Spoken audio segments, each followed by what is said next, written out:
Hello friends and students, let us see how we can multiply two signals and sketch their waveform.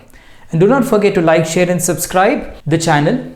Now let us consider the given signal x of t and the signal y of t. Let's say I need to multiply these two signals. Now what is the given problem? The given problem is first we need to find x of t into y of t minus 1.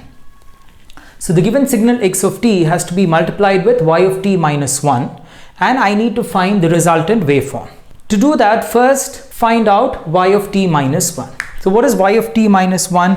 It is nothing but the given signal y of t which is being shifted right by 1 unit. So minus 2, minus 1, 0, 1, 2, 3. So y of t minus 1 plus 1 and minus 1 amplitude. So this given signal, instead of starting at minus 2, will now start at minus 1.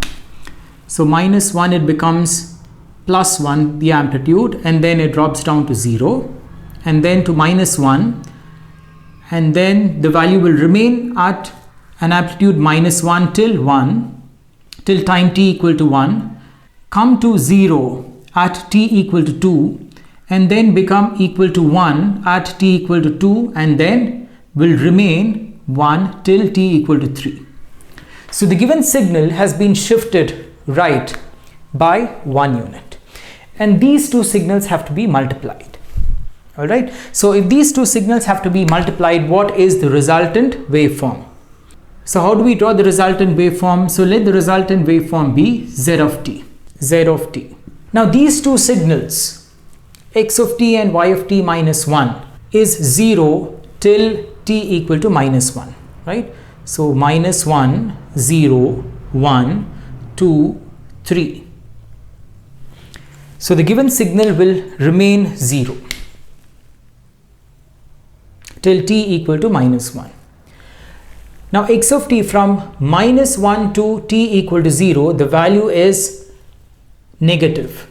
Right? So it is increasing from amplitude 0 to minus 1, and here the value is plus 1. So this is plus 1, and here the value is decreasing from 0 to minus 1. So as the value decreases from 0 to minus 1, if it gets multiplied with plus 1, what happens? The value will remain the same, 0 to minus 1 itself. So 0 to minus 1, 0 to minus 1, because I am multiplying this signal with an amplitude plus 1. So this is 0 to minus 1. So therefore, the amplitude will again reduce from 0 to minus 1 from t equal to minus 1 to 0. So this is something which you need to understand. At t equal to 0, the amplitude is 0 here. So anything multiplied with 0 will become 0. So therefore, the given signal comes down to 0. So from minus 1, it increases to 0.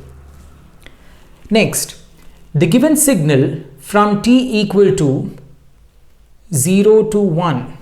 Okay, so this is x of t, this is y of t minus 1.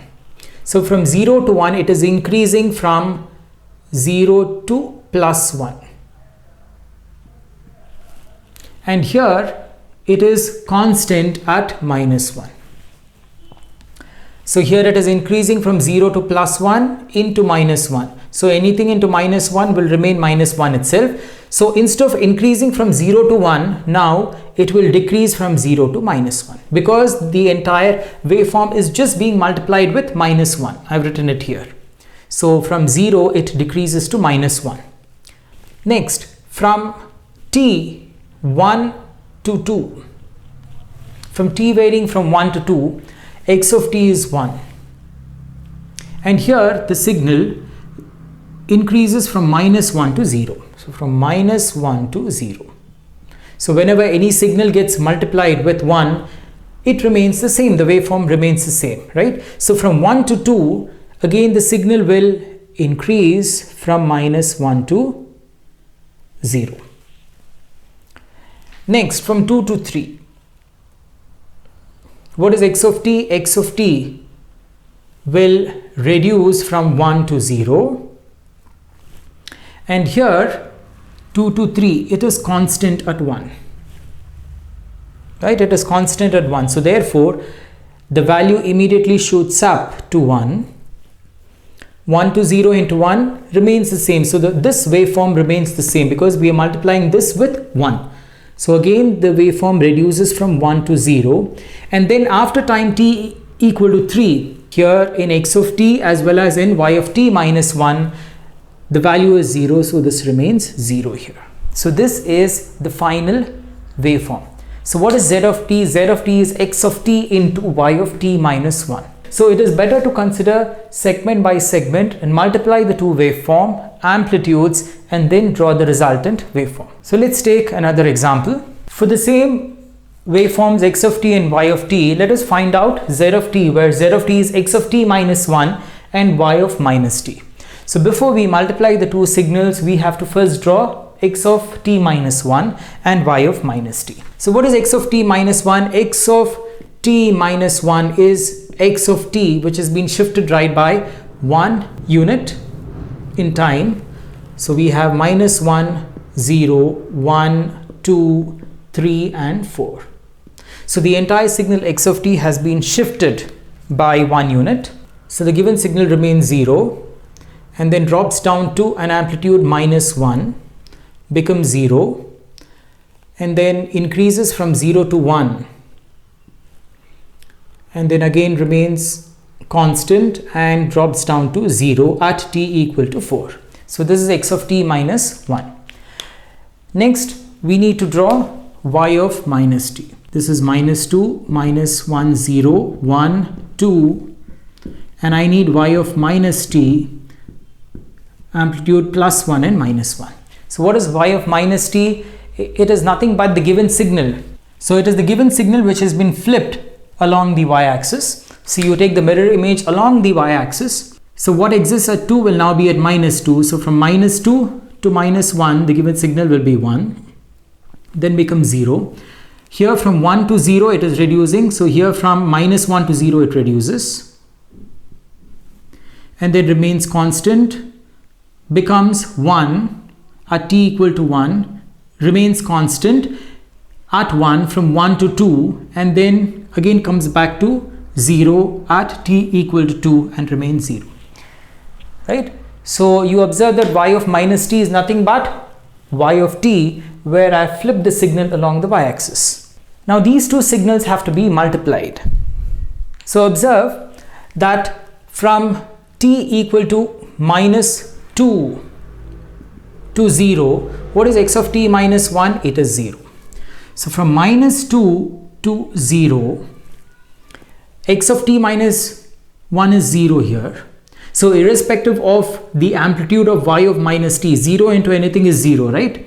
So irrespective of this amplitude, okay, so the resultant waveform will be 0. So I don't have to be bothered as to what exists at y of minus t. So from minus 2 to 0, the amplitude will just be 0 because I'm multiplying it with 0. Next, from 0 to 1, x of t minus 1 decreases from 0 to minus 1. So 0 to minus 1. And here what about y of minus t? It is minus 1, right? So 0 to minus 1 into minus 1. What happens to the sign? The sign changes. So what was decreasing from 0 to minus 1 will now increase from 0 to plus 1. So let this be plus 1. All right. Next, at t equal to 1. At t equal to 1, the amplitude becomes equal to 0 here, right? So at t equal to 1, this is 0. So now at t equal to 1, x of t minus 1 is 0. So irrespective of the amplitude here, the final amplitude z of t also will be 0. It comes down to 0 because you are multiplying the given amplitude to 0. Given amplitude with 0 in fact. Now from 1 to 2. From 1 to 2. The amplitude is increasing from 0 to 1. Now here what is happening from 1 to 2? the amplitude is constant, it is plus 1. So therefore again the amplitude increases from 0 to 1, right? And here at t equal to 2, what happens? Irrespective of what value is here at x of t minus 2, y of minus t drops down to 0. So therefore, irrespective of what is there at x of t minus 1, the signal drops down to 0. So I don't have to be bothered. If the value of the given signal is 0, so 0 into anything is 0, so I don't have to be bothered. So z of t drops down to 0 at t equal to 2. Now observe, from t equal to 2 to 4, y of minus t is 0, right? So therefore, irrespective of the amplitude of the given signal x of t minus 1, z of t will be 0, because 0 into anything is 0. So this is the final waveform z of t. Now what is z of t? Z of t is x of t minus 1 into y of minus t. So this is how, given two signals, given their waveforms, we can multiply the two signals and find out the resultant signal and sketch the waveform. So we have to analyze the given signal properly and consider the amplitude of the given signal in every segment or time interval, and then write the resultant waveform correctly. So do not forget to like, share and subscribe, and press the bell icon to get notifications of all the further uploads, and to view all the other videos in Signals and Systems. Do not forget to check out the playlist Signals and Systems, and thanks for watching.